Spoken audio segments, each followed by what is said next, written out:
Mes salutations les plus distinguées à tous les abonnés de BM News. Aujourd'hui, nous avons un sujet où nous allons vous parler.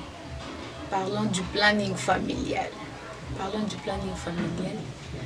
Le planning familial, c'est un sujet un peu vaste, un très grand sujet qui a de très grandes importances dans la vie privée ainsi que dans la vie sociale.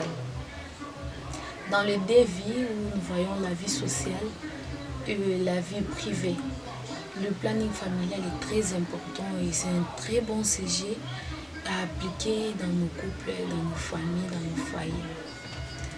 Quand nous parlons du planning familial en soi, ça concerne les naissances que nous donnons dans nos familles. Il y a des naissances qui sont non planifiées.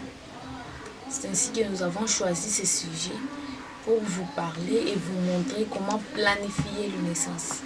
Il faut donner les naissances qui sont désirables, puisqu'actuellement il y a trop de problèmes, il y a trop de naissances indésirables. Il y a des naissances qui arrivent, des naissances qui arrivent accidentellement, des naissances que nous parlons de l'accident de la vie. C'est ainsi qu'aujourd'hui nous avons choisi de vous parler du planning familial afin de planifier. Parce que le planning familial, c'est pas en français. En français, on dit la planification familiale ou la planification de naissance. Où nous voyons les naissances qui sont désirées, où un jeune couple, où les parents se mettent ensemble et ils se mettent d'accord, non? À telle année, à telle date, nous voulons avoir une grossesse, nous voulons avoir un bébé, alors ils planifient pour l'avoir. Puisque l'arrivée d'un bébé dans un foyer, ça implique aussi certains moyens. Ça demande aussi certains moyens. C'est ainsi qu'il faut planifier les naissances pour que les enfants puissent évoluer et grandir normalement. Selon les besoins normaux d'un bébé, il faut planifier. Il faut d'abord les besoins financiers pour avoir un bébé. Il faut les habits du bébé, vous comprenez. Quand d'abord la femme accouche à la maternité, ça demande des moyens, tout ça. Alors il faut les planifier pour ne pas tomber dans les problèmes de déficience familiale où il y a trop de plaintes aujourd'hui. Et j'ai constaté dans le pays, avec les plannings familiales dans les pays développés, j'ai presque remarqué que ça ne se diffère pas. Ça ne se diffère pas avec les femmes de nos régions actuellement. Donc, je pensais que dans le pays développé, il y avait un moins de différence avec le cas de planning familial. Non, il n'y a pas de différence. Puisque si vous remarquez bien avec le planning familial, dans le quartier pauvre, il y a trop de naissances. Il y a trop de naissances dans les quartiers pauvres, puisque ce sont des gens qui ne sont pas vraiment bien instruites. Ils ne sont pas instruits à ces sujets. Alors c'est ainsi qu'il y a des naissances par-ci par-là, des naissances non planifiées et des naissances non désirées qui arrivent comme ça. Il faut planifier à partir d'aujourd'hui, à la suite de cette émission, planifier vos naissances afin que les enfants soient ordonnés Parce que ça compte aussi de l'éducation de l'enfant. Parce que si d'abord la naissance n'est pas planifiée, nous voyons qu'un enfant d'abord c'est une charge. Alors si on n'a pas eu à planifier la naissance du bébé, ça peut avoir de l'impact dans la vie sociale. C'est pourquoi aujourd'hui vous voyez dans la plupart des pays, il y a trop de chômage. Ce chômage-là, ça a beaucoup de ressources, ça a beaucoup de sources de provenance. Lorsqu'il y a des naissances non planifiées et que les parents n'ont pas eu à planifier les naissances, ils ont des naissances au-delà de leurs moyens. Au-delà de leurs moyens. Puisque normalement, il faut qu'un parent puisse élaborer un budget et dire non, j'aurai autant d'enfants, à telle année, il y aura autant d'espacements de naissances pour le bon déroulement du budget familial. Alors les parents peuvent planifier, non, mon enfant pourrait étudier selon le travail que j'ai, on me paye autant, alors avec autant d'enfants, j'y saurai pour leur scolarité et autres, leurs besoins matériels, comment ça va se dérouler. Alors, si les parents n'ont pas eu le temps de planifier cela, il y aura trop de désordre, alors l'évolution familiale n'aura pas vraiment lieu. Si vous remarquez aujourd'hui, les pauvres s'appauvrissent et les riches s'enrichissent. Pourquoi? D'abord, le riche, il a équilibré ses besoins. Il a équilibré ses besoins avec l'entrée. Vous comprenez? Peut-être je donne un exemple. J'entre par mois 200 francs. Alors, je dois équilibrer avec les besoins que j'ai. Je dois dépenser peut-être 1,5 francs par mois, alors que j'ai 2 francs par mois qui entrent. Alors, les 5 ou les 0,5 francs sera stocké quelque part pour l'évolution. Alors, je peux acheter à manger, à boire, les vêtements, les loyers, tout ça. Le transport, ça doit entrer dans le 1,5. Dans les 1,5. Alors, les 0,5 qui restent, je dois les stocker pour l'évolution et l'épargne pour acheter certains besoins, puisque dans la famille, il y a toujours des imprévus. Les imprévus ne manquent jamais. Alors, il y a quelques méthodes qui sont utilisées dans le planning familial, où premièrement, nous avons des méthodes qui sont naturelles. Il y a des méthodes naturelles utilisées dans certaines familles pour épargner les naissances non désirables. Alors, il y a aussi des méthodes artificielles ou des méthodes assistées pour le planning familial. Actuellement, les méthodes le plus utilisées pour le planning familial assisté, nous avons la prise de pilule. Où il y a le pilule d'urgence, juste après les contacts. Vous voyez, lorsqu'il y a les contacts, comment nous pouvons séparer nos naissances. Une femme peut donner naissance aujourd'hui, 2024, et il peut dire non, je dois se passer selon leur planification familiale. Ils peuvent dire non, on doit avoir l'espacement génétique de 3 ans peut-être. De 3 ans, selon l'organisation, ils peuvent se dire comme ça. L'espacement génétique donc l'espacement entre enfants de 3 ans. Alors, dès qu'il y a cet espacement-là de 3 ans, ils peuvent se dire, pendant ces 3 ans, les couples ne peuvent pas rester comme ça. Alors, ils peuvent s'organiser et chercher certaines méthodes pour prévenir les naissances ou la conception. Ils peuvent chercher des méthodes, soit selon leur niveau d'éducation, ils peuvent se dire on cherche des méthodes naturelles. Et ils se disent non, des méthodes naturelles on ne saura pas. Alors, ils courent aux méthodes d'assistance ou des méthodes artificielles. Ça aide toujours les couples. L'espacement des naissances aussi aide premièrement la dame à se relaxer. Puisque vous voyez, lorsqu'il y a des naissances, il y a aussi certains troubles qui arrivent chez la femme. Il y a aussi certains besoins qui arrivent chez la femme. Il y a certains fonctionnements, donc d'autres fonctionnements de l'organisme qui se modifient un peu. Et si vous constatez premièrement d'abord, même la corpulence de la femme quand elle donne naissance. Si vous comparez les dames qui donnent naissance et les dames qui ne donnent pas naissance, leur corpulence aussi elle est différente par rapport aux autres. Les méthodes, premièrement, je parle de méthodes naturelles, puisque normalement nous pouvons d'abord courir à ce qui est naturel et normal. Si on n'arrive pas vraiment, on peut courir alors aux méthodes artificielles. Les méthodes naturelles, premièrement, c'est l'abstinence. L'abstinence, c'est l'une des méthodes très naturelles pour l'espacement des naissances et éviter de tomber enceinte en désordre et espacer les naissances. Dans l'abstinence, là, c'est là que nous voyons il y a plusieurs méthodes et plusieurs manières de s'abstenir. Il y a plusieurs méthodes et plusieurs manières dont nous pouvons nous abstenir. Premièrement, nous voyons quoi ici la méthode d'abstinence périodique. La méthode d'abstinence périodique, madame, le couple, le jeune couple se dit, nous devons nous abstenir un temps où il y a aussi la méthode où nous parlons d'abstinence périodique, c'est la méthode du calendrier ou la méthode des jours fixes. La méthode du calendrier ou soit la méthode des jours fixes. La jeune dame consulte son médecin ou soit il consulte un corps soignant, alors on l'explique selon le cycle menstruel. Dès qu'on explique selon le cycle menstruel, alors tu dois équilibrer. Là, je vous ai dit, là, il y a la méthode de calendrier ou méthode de jours fixes. Les jours fixes dont nous parlons, c'est les jours fixes de l'ovulation. Parce que l'ovulation qui permet à ce qu'il y ait fécondation et que la femme puisse concevoir et avoir un bébé. Alors, nous pouvons nous abstenir pendant cette période d'ovulation. Comment nous pouvons calculer et arriver à cette période d'ovulation et éviter cette période? Donc, dès que la dame est informée, elle connaît bien que pendant son cycle, elle doit ovuler tel temps, telle période de son cycle.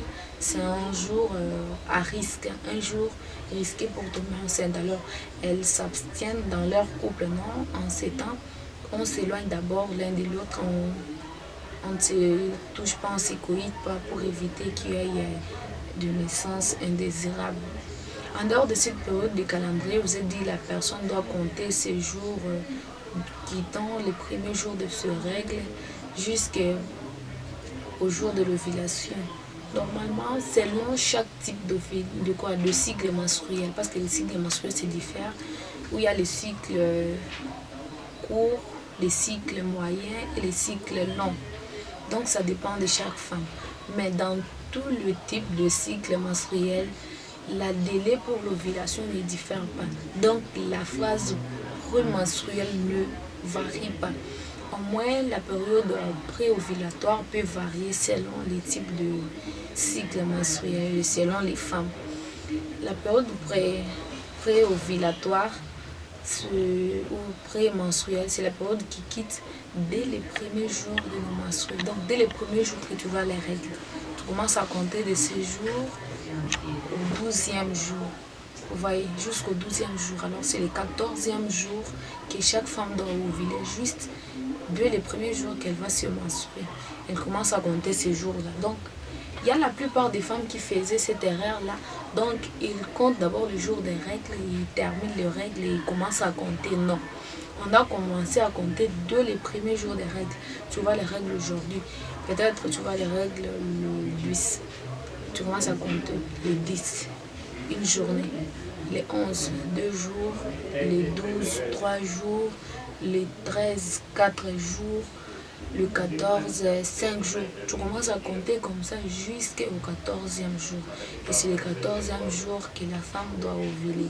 Alors c'est le jour qu'on doit vraiment éviter. Alors selon aussi certaines réalités de la science, nous voyons que la vie des spermatozoïdes, les spermatozoïdes peuvent rester en vie pendant au moins 5 jours.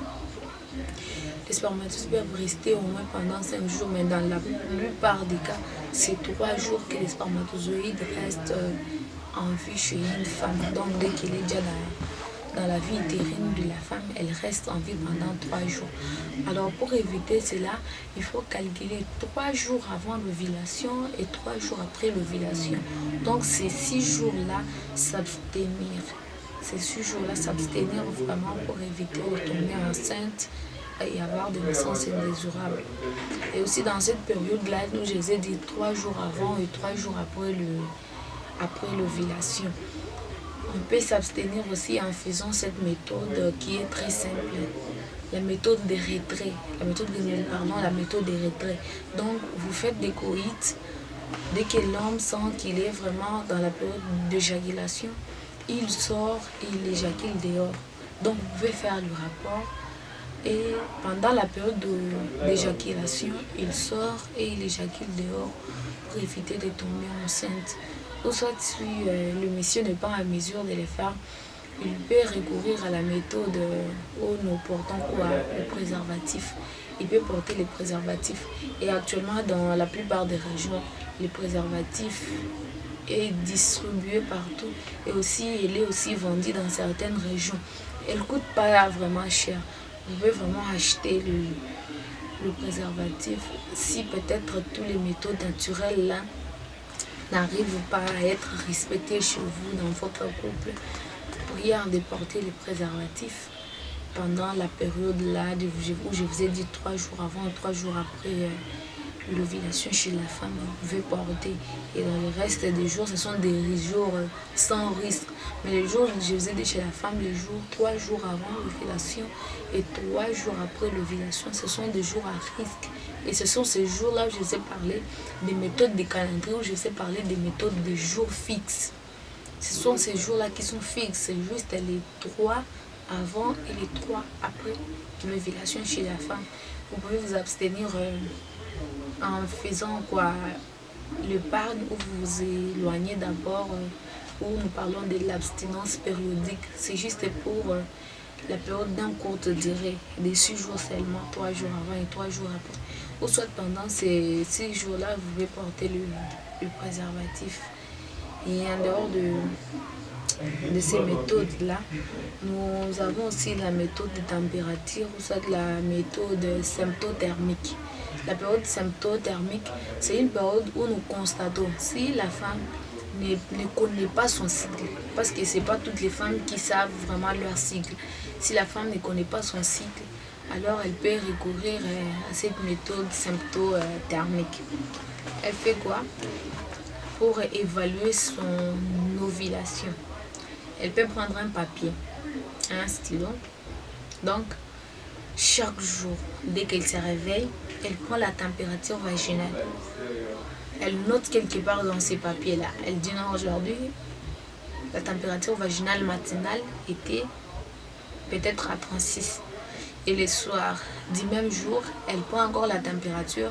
Elle évalue peut-être que c'est toujours à 36 ou soit à 36,5. Et les jours suivants, elle prend encore la température. Le jour suivant, donc, elle prend la température vaginale chaque jour. Et chaque jour, elle peut le prendre 2 fois. 2 fois donc le matin et le soir. Dès qu'elle prend et elle évolue la température, vous verrez qu'à un certain temps, il y aura la montée de la température vaginale. Peut-être que ça a évolué dans les 36, 37. À un certain temps, la température va monter. Il y aura variation tempérale de la température. Il y aura variation de la température. La température varie en augmentation. Donc, vous verrez peut-être que la température ne sera plus de 36 à 37. Elle sera peut-être de 40. Donc, vous prenez la température vaginale et vous constatez que non, votre température vaginale est de 40, soit 41, 42 degrés Celsius.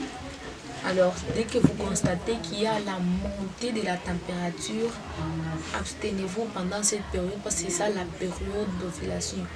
C'est le vrai signe d'ovulation chez une femme, c'est lorsqu'il y a la montée de la température vaginale. Dès que cette température augmente pendant cette période, abstenez-vous ou utilisez ces méthodes. Alors, chez certaines dames aussi, une méthode contraceptive très naturelle que la plupart recourent, c'est l'allaitement. comme la fois précédente, on vous avait parlé de l'allaitement maternel.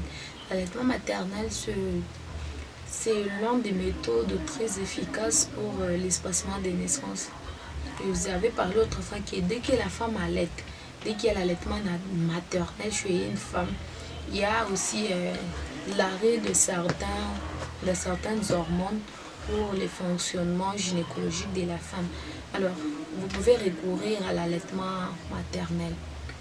En dehors de toutes ces méthodes naturelles que nous vous avons données, si vous remarquez que vous n'êtes pas en mesure vraiment de les respecter, vous pouvez recourir aux méthodes contraceptives artificielles où je vous ai parlé au début de pilules. Vous pouvez utiliser le pilule. Le pilule aussi aide. Dans les pilules, il y a deux types de pilules. Il y a le pilule d'urgence et le pilule du lendemain. Donc, si vous constatez que vous n'avez pas pris le pilule du lendemain, parce que le pilule du lendemain, il y en a de comprimés qui sont peut-être à 38 comprimés dans un plaquette. Vous pouvez choisir de prendre des pilules du lendemain. Donc, si vous les prenez, donc vous allez commencer à les prendre chaque jour. Vous prenez le pilule du lendemain chaque jour.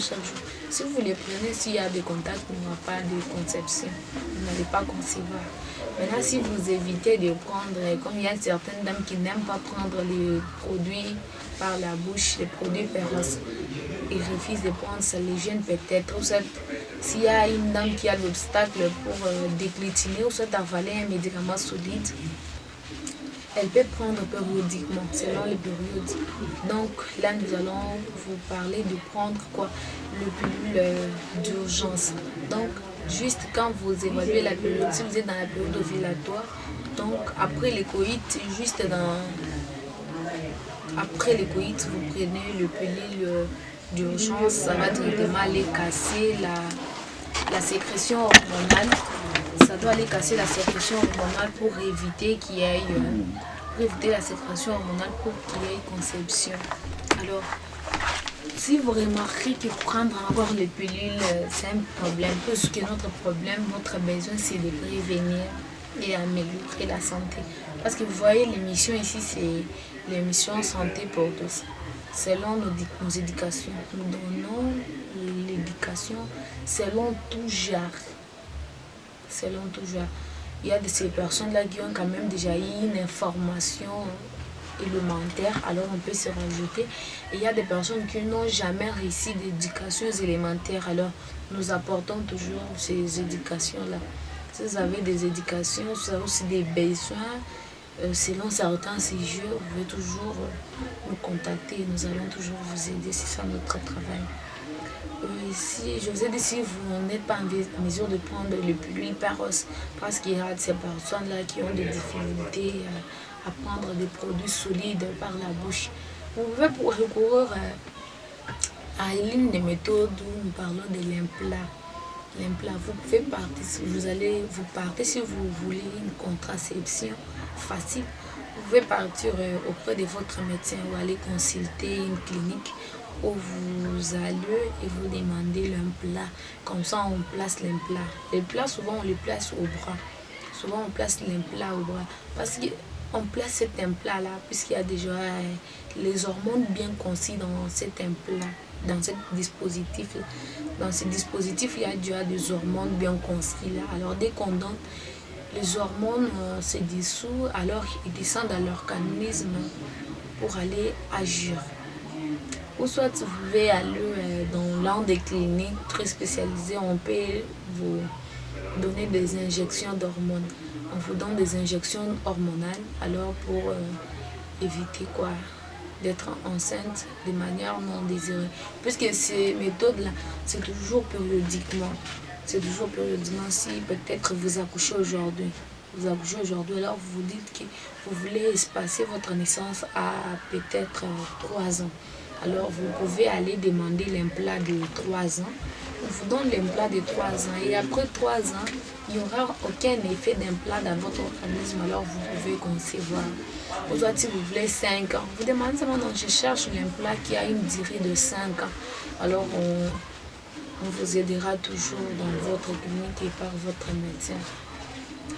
En dehors de l'injection d'hormones, en dehors de pilules, en dehors de l'implant, il y a aussi une méthode artificielle où la plupart recourent, c'est les DOU. On écrit toujours DOU. Donc les DOU, là, ce sont des dispositifs intra-utérines. Comme c'est toujours dans les mêmes cadres avec l'implant, là. L'implant comme on met au bras. Alors les DOU, ce sont des dispositifs qu'on met à l'intérieur de l'utérus. Et ces hormones-là sécrètent, et ces DOU-là a des hormones à l'intérieur. Il doit s'expulser ou s'éparpiller dans l'utérus pour éviter qu'il y ait conception. Puisque d'abord l'ovulation, comme vous savez que l'ovulation s'est fait d'abord au niveau de un tiers externe du tronc. Alors dès qu'il y a fécondation, l'ovule ne reste pas là. L'œuf fécondé ne reste pas là. C'est au niveau où il y a une fécondation. Il doit migrer pour se retrouver au niveau de l'utérus et permettre à l'embryon d'évoluer normalement selon certaines hormones dans l'utérus. Alors dès que la fécondé arrive dans l'utérus et qu'il trouve qu'il y a déjà la présence de ces hormones qui détruisent une grossesse, et directement ces hormones-là doivent détruire la grossesse afin qu'il n'y ait pas évolution de cette grossesse pour éviter des naissances non désirables. Vous voyez la plus grande erreur que nous commettons, c'est de donner naissance pour faire souffrir cet enfant. Peut-être qu'on n'a pas assez de moyens, peut-être qu'on nous paye 5 francs, peut-être qu'on nous paye 5 francs par mois, alors qu'on a 10 enfants. Vous comprenez que le besoin d'abord, les besoins est supérieur par rapport à ce que nous recevons. Nous recevons peu et nous avons autant de besoins. Alors ça ne sera pas bien d'abord. Pensons à l'éducation des enfants que nous donnons et pensons à leur état normal de santé. Et vous êtes aujourd'hui la plupart des parents qui n'ont pas de travail. Ce sont la plupart des parents qui ont assez des enfants. Si vous constatez dans les régions, ou si vous voulez constater dans les quartiers, vous allez voir que ce sont les familles pauvres qui ont assez d'enfants. Ce sont des familles pauvres qui donnent beaucoup de naissance. Parce qu'ils n'ont pas à faire, ils sont toujours là à la maison pour se regarder. Les papas regardent la maman regarde les papas. Et par conséquent, ils ont des grossesses non désirées, des grossesses qui arrivent accidentellement comme ça. C'est pourquoi vous voyez les pauvres, ils sont toujours pauvres. Vous voyez une personne qui demeure toujours dans son état de pauvresse. Et l'autre personne qui est riche, elle continue à être riche. Pourquoi d'abord? Parce qu'il a équilibré l'entrée et les sorties. Peut-être qu'il entre 10 dollars par mois. Et il sait équilibrer. Non, selon les besoins que j'ai en famille, je peux utiliser 5 dollars par mois. Et il peut garder les 5 dollars. C'est comme ça que ces gens-là évoluent. Donc dans la vie sociale, la naissance a vraiment de l'impact. La naissance a vraiment de l'impact dans la vie sociale. S'il y a trop de naissances, alors qu'il y a, vous donnez naissance aujourd'hui, vous donnez naissance demain, alors qu'il y a trop de chômage, pourquoi donner encore ces naissances? On continue à donner naissance, on continue à donner, alors que ceux qui sont déjà adultes n'ont même pas des emplois. Ceux qui sont déjà adultes n'ont même pas de travail, alors que les autres, les pauvres, continuent à donner naissance. Équilibrer les naissances, équilibrer les naissances. C'est très important. Le planning familial, c'est vraiment un grand sujet dans la santé publique et dans la vie communautaire. Préservons-nous vraiment et respectons ces méthodes de contraception. Si peut-être vous voyez que les méthodes naturelles ne sont pas faciles pour vous, vous pouvez recourir aux méthodes artificielles. Même vous les personnes qui n'ont pas assez de moyens, ils peuvent utiliser les DOU, soit ils peuvent utiliser l'implant, ou soit ils peuvent utiliser les préservatifs. Si vous partez dans la communauté, dans de petites structures, parce que c'est là que ça se trouve, dans de petites structures, dans des postes de santé, soit dans des dispensaires, c'est là que vous allez trouver les préservatifs. Vous pouvez récupérer les préservatifs et les utiliser pour vraiment préserver la santé des enfants que vous avez déjà. Et si vous constatez une mère d'abord qui a un enfant peut-être de 5 mois, un enfant de 5 mois, et vous constatez que la dame est déjà enceinte, est-ce que dès qu'il y a déjà une grossesse, il n'y a pas assez de création lactate, il n'y a pas encore la montée de thèse normale chez la mère. Vous voyez déjà que la mère sèvre déjà un enfant à un âge où il ne les faut pas. Est-ce que normalement il faut sévrer un enfant à l'âge de 4 mois? Non, il ne faut pas sévrer un enfant à l'âge de 4 mois. Alors pensez à ces méthodes naturelles si vous les pouvez. Pensez aussi à ces méthodes artificielles. Où nous avons parlé des JOU, nous avons parlé de l'implant, nous avons parlé de pilules. Ce sont des méthodes qui sont artificielles. Vous pouvez recourir à un médecin ou à un corps médical pour vous aider. Et aussi le préservatif. Nous avons aussi montré le méthode naturelle de préservation ou d'abstinence. Vous pouvez vous abstenir à une période donnée si la femme sait vraiment sa courbe de menstruation. Elle peut calculer jusqu'à la période d'ovulation. Dès qu'elle connaît sa période d'ovulation, alors vous pouvez vous abstenir. Si vous ne pouvez pas vous abstenir, vous pouvez utiliser les préservatifs. Je vous remercie tous les abonnés de BM News. Et vous qui n'êtes pas encore abonnés, n'oubliez pas de vous abonner à la fin de cette émission. Donc, suivez-nous à chaque fois qu'il y a de nouvelles éducations dans cette éducation. Dès qu'il y a de nouvelles éducations, suivez-nous et abonnez-vous. Si vous êtes abonné et si vous avez activé les notifications dans notre chaîne, vous aurez toujours des enseignements dès qu'il y a une nouvelle éducation. Et on vous signale directement qu'il y a eu quelque chose qui vient de BM News Bavon Moukoulou. Vous pouvez nous suivre. Merci et je vous remercie. Je vous demande vous tous de vous abonner et à la suite d'éducation. Merci.